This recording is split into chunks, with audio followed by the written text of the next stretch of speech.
If you need to fill out an 8936 form or wondering if you're even eligible for an 8936 form, you're in the right place. I'm going to explain everything that you need to know, so just stick close.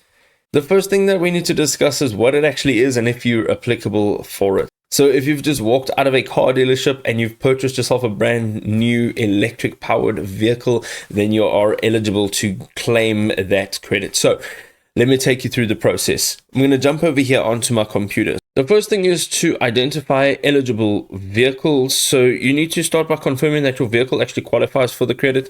This typically includes plug-in electric drive vehicles with batteries meeting specific capacity requirements.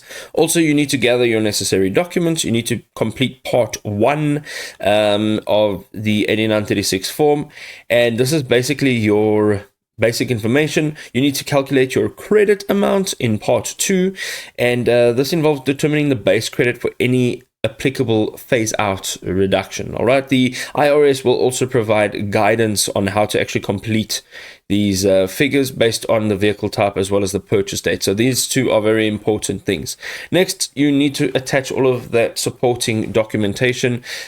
It might not always be required, but it is advisable to keep all the detailed records of your purchase or any lease agreements, as this may be requested by the IRS for verification.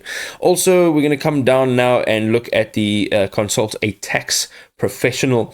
If you are unsure about any part of the form, it is best to consult somebody that actually knows more about it, that does it as a living, so that you can get it done properly and you'll be compliant and you'll abide by all the IRS regulations. I'm going to just jump into, if you jump onto irs.gov, you can actually find the 8936 form if you literally just dial it into the search bar, and you'll find this form over here. As you can see, part 1, as I said, was your modified adjusted gross income, and then part 2 was the credit for your business or investment, and this is for new clean vehicles. Also, clean vehicles being electric vehicles.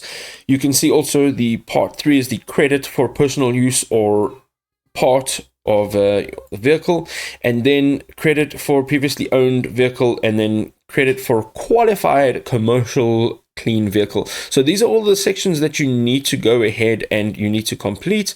Make sure that all of your information is correct and accurate, and make sure that you've got all of the supporting documentation.